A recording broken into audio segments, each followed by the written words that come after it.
PR পদ্ধতি, জুলাই গণহত্যার দৃশ্যমান বিচার ও লেভেল প্লেয়িং ফিল্ড নিশ্চিত সহ ৭ দফা দাবি জনগণের কাছে পৌঁছে দিতে জাতীয় সমাবেশ করছে জামাত ইসলামী।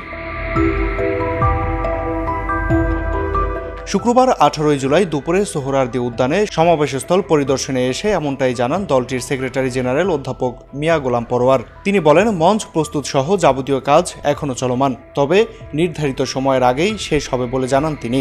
একটি সুষ্ঠু সমাবেশ করতে যা যা করা প্রয়োজন তার সবই করা হয়েছে।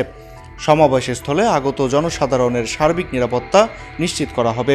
আইনশৃঙ্খলা বাহিনী সমাবেশের সার্বিক নিরাপত্তা নিশ্চিতে সব পদক্ষেপ নিয়েছেন বলে জানান তিনি। তিনি আরও বলেন, দীর্ঘ সময় পর জামাতের এই আয়োজনে স্বতঃস্ফূর্তভাবে দেশের সব পর্যায়ের নেতাকর্মীরা অংশ নেবেন। জনসাধারণের সুবিধার্থে মেডিকেল বুথ, খাবার পানি ও পয় নিষ্কাশনের ব্যবস্থাও রাখা হয়েছে। এই সমাবেশের কারণে আগামীকাল নগরবাসী কিছুটা ভোগান্তিতে পড়বেন, এ কারণে ক্ষমাও প্রার্থনা করেন জামাতের secretary general. Mahadi Hasan BN, people voice television, Dhaka.